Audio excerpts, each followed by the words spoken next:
AP ప్రభుత్వం తల్లికి వందనం పథకాన్ని అమలు చేసే దిశగా అడుగులు వేస్తున్నట్లుగా ఆలోచిస్తున్నట్లుగా తెలుస్తుంది. అయితే దీనికి సంబంధించి పబ్లిక్ ఏమనుకుంటున్నారు, ఎప్పటి నుంచి ఈ పథకం అమలయ్యేటువంటి అవకాశం ఉంది, పబ్లిక్ ఒపీనియన్ దీని మీద చూద్దాం. పిల్లలకి తల్లికి వందనం వేస్తాము, 2 దఫాలుగా వేస్తాము అంటున్నారు. 7,500 7,500 ఎలా అనిపిస్తుంది? ఎలా సంతోషంగా వేస్తాం. నా పిల్లలు ఇప్పుడు అనకూడదు కానీ మా ఇంటికాడ నుండి క్యారెట్ తీసుకెళ్తున్నారు. ఆ జగన్ ఉన్నప్పుడు ఏంటంటే క్యారెట్ తీసుకెళ్ళేవారు కదా, తినేవారు. ఫుడ్ బాగుంటుంది, క్లాస్ స్కూల్ బాగుంటుంది, అభివృద్ధి బాగుంది. ఒకసారి భోజనం పెడితే తినలేం కదా, కొద్ది కొద్దిగా తింటే ఆకలి బాగా వేస్తుంది. అంతేగాని ఒకసారి మొత్తం 100 రకాల కూరలు పెడతారు. 100 రకాల కూరలు ఏం తింటారు? 2 దఫాలుగా ఇవ్వడమే మంచిది. ఒకసారి ఎక్కువ ఇవ్వకూడదు. ఒకసారి ఇచ్చేందుకు ప్రభుత్వం కూడా ఉండదు అంత డబ్బు. తల్లికి వందనం చూసుకుంటే కనుక వచ్చే నెలలో ఇంప్లిమెంట్ చేస్తాం. దీనికి సంబంధించి కూడా 2 దఫాలుగా విడుదల చేస్తాము. 7,500 7,500 ప్రభుత్వం మంచి పద్ధతి అంటారు. అంటే మంచి పద్ధతి కాదని కొందరు అనుకోవచ్చు, కానీ దాన్ని కూడా అదే ప్రజలు అది మంచి పద్ధతి కాదని అనుకుంటున్నారు. పిల్లలకి తల్లికి వందనం వేస్తాము, 2 దఫాలుగా వేస్తాము అంటున్నారు. 7,500 7,500 ఎలా అనిపిస్తుంది? ఎలా సంతోషంగా వేస్తాం. పిల్లలు బాగుపడుతున్నారంటే మంచిదే కదా, చదువుకోవడమే కావాలి మెయిన్. గతంలోనేమో ఒకసారికే వేసేవాళ్ళు 15,000, ఇప్పుడు 2 సార్లుగా వేస్తున్నారు. ఎలా అనిపిస్తుంది? ఒకసారి వేస్తే ఇంట్లో పేరెంట్స్ వాడుకుంటారు. 2 సార్లు కంటే పిల్లలకి ఏది అవసరమో అది చూసుకొని వాడుకుంటారు. అది కొంతమంది పబ్లిక్ కూడా అదే అంటున్నారు, 2 సార్లుగా కావాలి మాకు, 2 సార్లుగా అయితే ఏదన్నా అవసరాల నిమిత్తం వాడుకుంటామని. అంతే అంతే అంతే కదా. ఒకసారిగా వేసారనుకో ఇంట్లో ఏదో ఒకటి వాడుకుంటారు.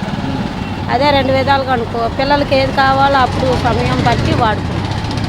మరి దీనికి సంబంధించి వైసీపీ ఏమంటుందంటే ఒకసారి వేయకుండా 2 సార్లు ఎటువంటి అని చెప్పేసి కూడా వైసీపీ అంటుందన్నమాట. మీరేమంటారు? ఏమనేది ఏముంది, వాళ్ళ ఇష్టం కదా, మళ్ళీ ఏముంది. మేమేంటంటే 2 విధాలుగా వేస్తే ఏదైనా పిల్లలకు కావాల్సినవి వాడుకుంటాం. అది కూడా స్కూల్ తెరిచే లోపు వేసారంటే దానికి సంబంధించినగా వాడతారు. ఇప్పుడు తెరిచే లోపల అప్పుడే వేయాలి. 75% కూడా హాజరు శాతం ఉండాలి అని చెప్పేసి కూడా ప్రభుత్వం అంటుందన్నమాట. అది ఎలా అంటే పిల్లలందరూ ఒకలాగా ఉంటారు కదా, వేస్తాను అన్నప్పుడు వెయ్యాలి. 75% అంటే ఒక్కొక్కరు 50% ఉన్న వాళ్ళు ఉన్నారు. ఇప్పుడు వాళ్ళు బాధపడతారు కదా. ఏంటంటే పిల్లలు బాగా చదువుకోవాలనే ఉద్దేశం మీద ఉన్నాం కాబట్టి వేసి వాళ్ళ పేరెంట్స్కి ఏమైనా చెప్పాలి, బాగా చదివించుకోండి అని. అంతేగాని 75% అంటే అందరూ ఉంటారు కదా, చదివిన వాళ్ళు ఉంటారు, చదివిన వాళ్ళు ఉంటారు. మనం వేస్తాము అన్నాము, వేసింది ఉపయోగించుకోవాలి అంతే. పిల్లలు బాగా చదువుకోమని చెప్పాలి, అది ఇంట్లో పేరెంట్స్ చెప్పాలి. గ్యాస్ బండ వచ్చిందమ్మా, గ్యాస్ బండ కూడా రిలీజ్ చేయడం జరిగింది. వచ్చిందండి, ఒక బండే వచ్చింది. అమౌంట్ పడ్డాయా? అమౌంట్ పడ్డాయండి. ఎలా అనిపించింది? సంతోషం అండి. అంటే నేనేమనుకున్నా అంటే ఇంటి దగ్గర వచ్చి డబ్బులు ఇచ్చి తీసుకోవడం బాధ అనిపించింది ముందు. తర్వాత ఆలోచించాం, అంటే ఇలా ఎన్ని బండ్లు వస్తాయనేది తెలియదు కదా, ప్రభుత్వానికి తెలియదు కదా. అక్కడికి వెళ్ళి తీసుకుంటే వాళ్ళకి వెళ్తాయి కదా. అప్పుడు తర్వాత అంటే ఇది ఆలోచించి చేశారు అని. ఒకసారి భోజనం పెడితే తినలేం కదా, కొద్ది కొద్దిగా తింటే ఆకలి బాగా వేస్తుంది. అంతేగాని ఒకసారి మొత్తం 100 రకాల కూరలు పెడతారు. 100 రకాల కూరలు ఏం తింటారు చెప్పండి? అప్పుడప్పుడు ఇస్తే ఆర్థికంగా ఏది అవసరమో అది ఉపయోగించుకుంటారు. ఒకసారి డబ్బులు ఇస్తే దేనికో ఖర్చు పెట్టేస్తారు. తల్లికి వందనం 7,500 7,500 మంచి పద్ధతి ఏమంటారా? మంచి పద్ధతి. 2 విడతలుగా ఇస్తే మంచిదే. ఒకసారి ఇచ్చినా కూడా మంచిదే. అది గవర్నమెంట్ పరిస్థితిని బట్టి ఇస్తారు వాళ్ళు, అంతేగాని మన జోబులో డబ్బులు మనకి తీసుకోవట్లేదు. కొంతమంది పబ్లిక్ ఏమంటారంటే 2 సార్లు ఇవ్వడమే మంచి పద్ధతి, మాకు ఏదైనా వినియోగించుకోవాలన్నా కానీ వినియోగించుకుంటాము, ఒకసారి ఇస్తే ఒకసారి ఖర్చు అయిపోతాయి. అదే సార్ నేను చెప్పేది కూడా అదే కదా. ఏదైనా ఒకసారి ఇచ్చేసారనుకోండి ఆ రోజుదే అయిపోతుంది. 2 సార్లు ఇస్తే ఇంకో దానికి ఉపయోగపడతాయి, అంతే కదా. గతంలో ఒకసారికే ఇస్తారు కదా. గతంలో ఒకసారి ఇస్తే ఒకసారి పోయాడు. మరి ఇప్పుడు ఆధార్ శాతం కూడా 75% ఉండాలి, మనకి తల్లికి వందనం ఇంప్లిమెంట్ కావాలంటే, పథకానికి ఎలిజిబుల్ కావాలంటే అని చెప్పేసి కూడా ప్రభుత్వం అంటున్నమాట. మీరేమంటారు? ఇప్పుడు అంతకుముందు ఒక ఇంటికి అందరికి ఇస్తానని ఒకరికి ఇచ్చాడు. వీళ్ళు ఎంతమంది ఉంటే అంతమందికి ఇస్తా ఉంటున్నారు. ఇది మంచిదా అది మంచిదా? మరి ఇప్పుడు వైసీపీ వాళ్ళు ఏమంటున్నారంటే ఎన్నికల ప్రచారాల్లోనేమో ఒకసారికి ఇస్తామన్నారు, ఇప్పుడు చూస్తేనేమో 2 సార్లు ఇస్తామంటున్నారు, 75% మళ్ళీ ఆధార్ శాతం ఉండాలంటున్నారు. ఏంటి అని చెప్పి ఏం లేదు సార్, స్కూల్కి వెళ్ళకుండా ఇంట్లో కూర్చున్న వాళ్ళకి డబ్బులు వేయమని లేరు కదా గవర్నమెంట్. అందరూ స్కూల్కి వెళ్ళే వాళ్ళు చదువుకున్న పిల్లలకే ఇస్తారు కదా. వాళ్ళు బాగా చదువుకున్నారా, బాగా స్కూల్కి వెళ్తున్నారా లేదని కావాలి కదా. మరి పథకాలు ఇంప్లిమెంట్ చేయడానికి కూడా లేటు పడుతుంది. పిల్లలకి ఒక సంవత్సరం విద్యా సంవత్సరం అయిపోయిన తర్వాత తల్లికి ఇప్పుడు ఒక నెల అటు ఇటు, ఒక 6 నెలలు అటు ఇటు పడుతుంది. ఇప్పుడు ఫ్రీ బస్సు ఉంది, రేపు మేలో స్టార్ట్ చేస్తున్నారు. కేంద్ర గవర్నమెంట్ 700 బస్సులు ఇచ్చింది, ఎలక్ట్రికల్ బస్సులు ఈ గవర్నమెంట్. మరి నువ్వు కేంద్రం నుంచి ఎప్పుడైనా ఒక బస్సు తెచ్చుకున్నావా, ఒక ఆటో నడిపించావా? ఏపీలో కూడా తెలంగాణలో ప్రవేశపెట్టినట్టు ఏపీలో కూడా ఉచిత బస్సు ప్రయాణం ప్రవేశపెడుతున్నారు, అక్కడ ఫెయిల్ అయింది. అది అలా కాదు, అసలు మామూలుగా జిల్లా వేసి పెట్టడం అనేది కరెక్ట్ కాదు. అది స్టేట్ మొత్తం పెట్టడం కరెక్ట్ కాదు. జిల్లా వేసి పెడితే ఈ జిల్లా వాళ్ళు ఇక్కడ ఫ్రీగా తిరుగుతారు. అంతేగాని ఇప్పుడు మనకి ఆంధ్రప్రదేశ్ మొత్తం ఇచ్చారనుకోండి, అందరూ తిరుపతి, శ్రీశైలం, అన్నవరంలో ఉంటారు. ఈ ఊళ్ళో ఎవరు ఉండరు. ఇళ్ళల్లో పనులు కూడా చేయకుండా అక్కడే తిరుగుతుంటారు. మరి వైసీపీ ఎన్నికల ప్రచారంలో మీరు ఇచ్చిన హామీలు ఏంటి, ఇప్పుడు మళ్ళీ జిల్లాల వారీగా కట్టడం ఏంటి అని చెప్పేసి ఫ్రీ బస్సు ఇస్తానన్నా ఇచ్చామా లేదా, అది కరెక్ట్. అంతేగాని మేము ఎలా తిప్పాము, బస్సు టైర్లకి పైకి బాడీ కిందకి పెట్టి తిప్పుతున్నాం, ఇది కావాల్సింది. తిప్పామా లేదా? మరి ఇప్పుడు ఇలా ఫ్రీ బస్సులు పెట్టడం వల్ల మరి ఆటో వాళ్ళకి ఇబ్బంది అంటారు. ఆటో వాళ్ళు ఇబ్బంది అయితే మరి ఆటో వాళ్ళు వాళ్ళ బాధలు వాళ్ళకు ఉంటాయి. ఆటోలు జనాలు ఫ్రీగా ఏం తీసుకెళ్ళరు కదా, తీసుకెళ్ళమనండి. ఇప్పుడు ఆటో ఎక్కి దిగితే 10 రూపాయలు ఉండేది, ఇప్పుడు 20 రూపాయలు చేశారు. ఇది ఇక్కడ ఎక్కి అక్కడ దిగితే 20 రూపాయలు తీసుకుంటాం. అది పద్ధతా? వాళ్ళు కరెక్ట్గా ఉంటే అందరూ కరెక్ట్గా ఉంటాయి జనాలు. వాళ్ళు కరెక్ట్ 10 రూపాయలు నడిస్తే అందరూ ఆటో ఎక్కుతారు, బస్సు ఎక్కరు. అంతే కదా. నువ్వు రేట్లు పెంచా కూడా బస్సు ఎక్కుతారు. బస్సులు కూడా రేటు పెంచి ఏం చేస్తే నడిచేస్తారు, ఇలా సైకిల్ తొక్కిన వెళ్తారు. వచ్చే నెలలో ఇంప్లిమెంట్ చేస్తామంటున్నారు, అవి కూడా 2 తపాలుగా ఇస్తామంటున్నారు. 7,500, 7,500 ఇలా ఇవ్వడం మంచిదేనంటారు. ఇవ్వచ్చు. ఈ వ్యవసాయాన్ని ముందు చూసుకుని వ్యవసాయానికి రాయితీలు, వడ్డీ లేని సహాయాలు ప్రభుత్వం చేసి మిగిలిన వాటికి విదేశీ అప్పులు లేకుండా చేయగలిగితే చేయాలి. కొంతమంది కూడా ఏమంటున్నారంటే 2 దఫాలుగా ఇస్తేనే మంచిది, ఒకసారి ఇస్తే ఖర్చు అయిపోతాయి అని చెప్పి కూడా 2 దఫాలుగా ఇవ్వడమే మంచిది. ఒకసారి ఎక్కువ ఇవ్వకూడదు. ఒకసారి ఇచ్చేందుకు ప్రభుత్వం కూడా ఉండదు అంత డబ్బు. ఇదంతా అప్పులు చేయకుండా విదేశీ నుంచి చేయాలి. ఎన్ని పథకాలన్నీ ఇచ్చుకోవచ్చు. వ్యవసాయం చూసి వ్యవసాయం పోగా ఉంటే డబ్బులు చేయాలి. ఏదైనా ఉచితంగా ప్రజలకు ఇచ్చేది.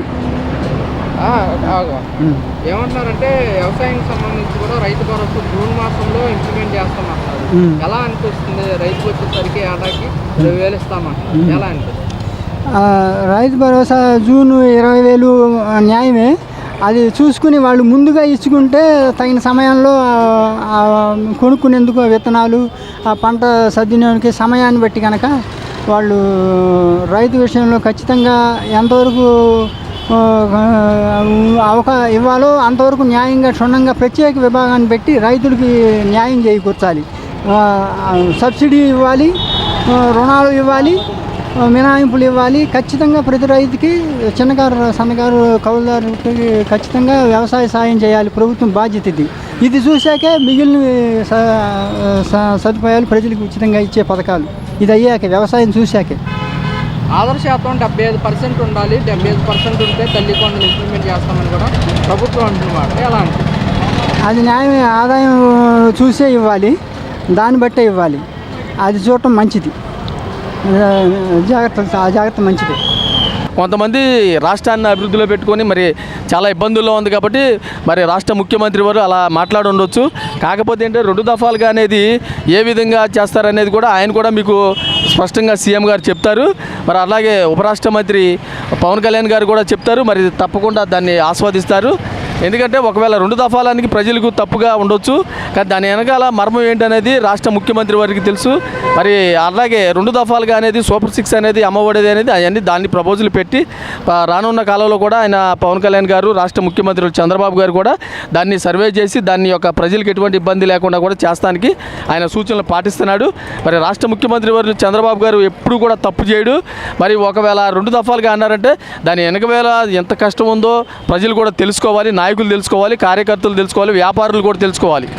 2 దఫాలుగా అన్నారు, ఎందుకు అన్నారో మనం కూడా ఆలోచించాలి, దాన్ని తప్పు పట్టకూడదు. మరి దాన్ని దృష్టిలో పెట్టుకొని రాష్ట్ర ముఖ్యమంత్రి వాళ్ళు కానీ మరి జిల్లా కలెక్టర్లు కానీ ఆయన అందుబాటులో ఉంటారు. ఏ సమస్య వచ్చినా ప్రజలకి చెప్పే నాయకులు ఉన్నారు, కలెక్టర్లు ఉన్నారు, ప్రభుత్వ అధికారులు, మరి అన్ని డిపార్ట్మెంట్ల వారు కూడా చక్కగా చంద్రబాబు గారిని, పవన్ కళ్యాణ్ గారి మాట పాటిస్తూ మరి ప్రతి ఒక్కరు కూడా మంచి చేస్తారని నమ్ముతున్నాను. అయితే 2 దఫాలుగా వేయడం వల్ల ఏంటంటే ఇబ్బంది ఉండదు. ప్రభుత్వాన్ని కూడా మనం అర్థం చేసుకోవాలి. 2 సార్లు ఎత్తే ఏదైనా అవసరాలు ఉన్నప్పుడు వాడుకోవచ్చు, ఒకసారికి ఎత్తే ఖర్చు అయిపోతున్నాయి అంటారు పబ్లిక్. అలా జనాలు ఒక్కొక్కరు ఒక్కొక్క సమస్య చెప్తారు, ప్రజల మాట కూడా మనం వినాలి. కానీ అట్టాగే మనకి చంద్రబాబు గారు గవర్నమెంట్ తరఫున నిధులు ఇస్తున్నారు కాబట్టి మరి ఆయన్ని కూడా మనం అర్థం చేసుకోవాలి. మన బాధ చంద్రబాబు గారు ఎంత అర్థం చేసుకుంటున్నాడో చంద్రబాబు గారి బాధ కూడా మనం అంతే అర్థం చేసుకోవాలని నేను అనుకుంటున్నాను. దీనికి సంబంధించి కూడా 75% ఆధార్ పర్సెంటేజ్ ఉండాలని చెప్పి కూడా ప్రభుత్వం అంటున్నమాట. ఎలా అనిపిస్తుంది? పిల్లలకి 75% ఆధార్ పర్సెంట్ ఉండాలి, తల్లికి వందనం ఇంప్లిమెంట్. మరి ఇక గవర్నమెంట్లో మరి 75% హాజరు ఉండాలని అనుకుంటే మరి ప్రభుత్వం తరఫున విద్యాలయాల్లో మంచి స్టడీ ఉంది. అలాగే ప్రైవేట్ స్కూల్లో, ప్రైవేట్ కాలేజీల్లో కూడా ఎడ్యుకేషన్ పరంగా అంతా బాగానే ఉంది. ప్రభుత్వ స్కూల్లో కూడా గత ప్రభుత్వంలో ఉన్నప్పుడు కూడా స్టడీ బాగానే ఉంది. ఇప్పుడు చంద్రబాబు గారి గవర్నమెంట్లో కూడా స్టడీ బాగానే ఉంది. కాకపోతే ఏంటంటే వాళ్ళు 10th క్లాసు ఇంత రిజల్ట్ రావడం అనేది గొప్ప చదువుకొని కష్టపడాలి. రేపు పొద్దున మనకి మంచి ఉద్యోగాలు రావాలన్నా కానీ, ఎడ్యుకేషన్ పరంగా కానీ, మరి తెలివితేటల పరంగా కానీ, మరి హాజరు పరంగా కానీ అన్నింటిలో కూడా చాలా పర్ఫెక్ట్గా ఉండాలి. మన గవర్నమెంట్ ఉద్యోగం రాకపోవాలన్నా కానీ, ప్రైవేట్ ఉద్యోగంలో కానీ కనీసం 30-40 వేల రూపాయల శాలరీ లేని ఈ రోజుల్లో ఫ్యామిలీని గెట్ అవ్వలేరు. అలాగే మంచి మార్కులు రావాలనే కోరుకుంటున్నారు. ఏ స్కూల్లో చదివినా కానీ మంచి మార్కులు, మంచి తెలివితేటలతో ఉంటే మంచి ఉద్యోగాలు కూడా వస్తాయని నమ్ముతున్నాను. మరి ఇప్పుడు తల్లికి మనం చూసుకుంటే వచ్చే నెలలో 2 దఫాలుగా విడుదల చేస్తాము. 7,500 అని చెప్తున్నారు. నా పిల్లలని పని చేసుకుంటాను. నా పిల్లలు ఇప్పుడు అనకూడదు కానీ మా ఇంటికాడ నుండి క్యారేజ్ తీసుకెళ్తున్నారు. ఆ జగన్ ఉన్నప్పుడు ఏంటంటే క్యారేజ్ తీసుకెళ్ళేవారు కదా, తినేవారు. ఫుడ్ బాగుంటుంది, క్లాస్ స్కూల్ బాగుంటుంది, అభివృద్ధి బాగుంది. ఇప్పుడు లేదు, ఇంటికాడ నుండి క్యారేజ్ తీసుకెళ్తున్నారు. అది పరిస్థితి. ఈ పని చేసుకున్నాను. నేను కూరగాయలు తెచ్చుకునేది ఇది 100 రూపాయలు, 200 అయ్యి. అది నేను చెప్పుకోవద్దు, నా పరిస్థితి అలాగ ఉంది. అది మరి పిల్లలకి 70% ఆధార్ పర్సెంటేజ్ ఏది లేదు. ఇప్పుడు అంటే ఇంటి నా 4,000 కట్టుకుంటాను, 4,500. నా పిల్లలు ఏంటంటే ఈరోజు క్యారేజ్ తీసుకెళ్తే అక్కడ తినేవారు. ఇప్పుడు క్యారేజ్ తీసుకెళ్తున్నారు స్కూల్కి, గవర్నమెంట్ స్కూల్ ఏకటీపీ. అలాగే ఆటో ఫీజు 1,500, ట్యూషన్ ఫీజు 1,500, 3,000 అవుతుంది నెలకు వచ్చి. ఇంటి ఎద్దు కట్టిన 5,500. గతంలో నెంబర్ 1 జగన్ నెంబర్ 1 బాగానే చేశాడు, అందులో నేను తేడా లేదు. కానీ ఏంటంటే రైతులు మోసపోయారు. ఏంటంటే భూములు చేశారంటే అప్పుడు చంద్రబాబు నాయుడు అప్పు చేయలేదా, అప్పు ఈయనకి అవ్వలేదా, అది జరిగింది. అంటే జగన్మోహన్ రెడ్డి అన్ని పథకాలు ఇచ్చి రాష్ట్ర ఖజానా ఖాళీ చేశాడు, అందుకోసం ఇంప్లిమెంట్ చేయడానికి టైం పడుతుంది. అన్నిటికీ చేసిన వల్ల అమలు చేసిన నెంబర్ 1 జగనే. అంటే ఏం అమలు చేయలేదు. ఈ పాలన ఈ సంవత్సరం వల్ల చేసింది ఏం లేదు. రైతు కానీ పిల్లలు కావనే స్కూల్కి వెళ్ళడానికి కూడా భయపడుతున్నారు తెలుసా. అంత జరుగుతున్నాయి, అంత దీనిగా. అది